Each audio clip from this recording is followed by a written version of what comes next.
За Занданчид дарга бол өөрөө бас судалгааны ажил эрхэлдэг энэ чиглэл рүү нэлээд өртөө хүн. Тэгэхээр сая манай Баярмаа гишүүн, Золбохоор гишүүн тэгээ нөгөө эрхчлөөний индекс ярьж байна л да. Айлалын индексийг бид нар л авах хэрэгтэй. Жишээлбэл Баярмаа гишүүний ярьж байгаа дурж байгаа тэр VDM индекс бол тэр Шведийн Göteborg их сургуулаас 2014 оноос хойш эхэлж гаргаж байгаа 3500 гаруй экспертүүдийн дүгнэлтээр гардаг. За энэ дээр бол манай улс 100 буюу нэг бүхэл гэдэг ононоос тэг 100-ны 47 байж байгаа 45 болоод ухраад ингээд 50% доош болчиход байгаа.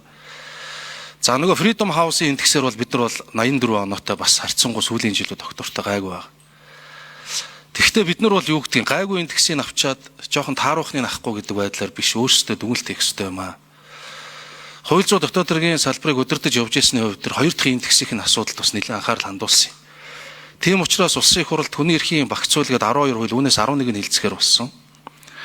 За мөн жагсаал цуглааг эрх чөлөөний тухай, хэвлэлийн эрх чөлөөний тухай гэдэг энэ хүний эрхтэй холбоотой хуулиудыг өргөн мэдүүлсэн. Тэгэхээр засгийн газрынхаа залгам чанар, төрийн ажлын бодлогын залгам чанарыг хадгалж та чуулганаар дэмжиж томилогдох юм бол энэ Монгол улстай холбоотой санаа зовоож байгаа индекс үзүүлэлттэй холбоотой зүйлүүд дээр анхаарал тавьж Монгол улс буцаад аль ч индексээрээ арчилсан байдаг, аль ч индексээрээ хүний эрх чөлөөний үзүүлэлтээр сайн байдаг энэ тогтолцоо руу бас хичээж ажиллаарай гэж хүсье. За нөгөө талаар авилгын төсөөлийн индекс байгаа. Монгол улс 121-р байрт байжгаад энэ жил буюу өнгөрсөн жилийн оноогоор 114-7 байр урагшилсан. Оноо хэвэндээ байгаа. Бусад улсууд муудсан. Тэгвэл энэ дээр байр урагшилсан учраас өрсөлдөөнт гэдэг урагшилж байгаа учраас өрсөлдөөнт гэдэг нэг юм тодтгол ангиллын нэг давуу тал гарсан шүү.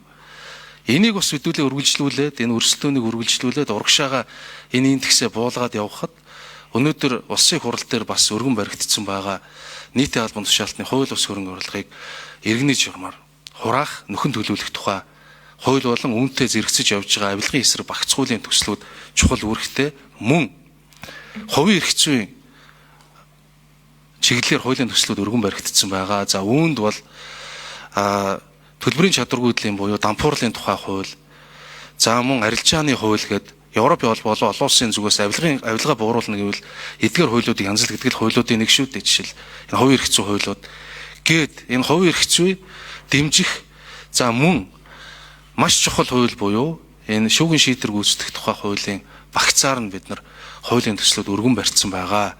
Тэгэхээр танд хандаж хэлэх хүсэлт бол энэ индексүүдийг ахиулахын төлөө Монгол улсад гарчлалын төлөв байдал, хууль ёс, авилгын эсрэг энэ байдлыг тууштай тэмцэхийн төлөө боловсруулсан, засгийн газраас нэлээд санаа тавьж боловсруулсан эдгээр хуулийн төслүүдийг дэмжиж батлуулах тал дээр нь хичээж ажиллаарай гэж захиа.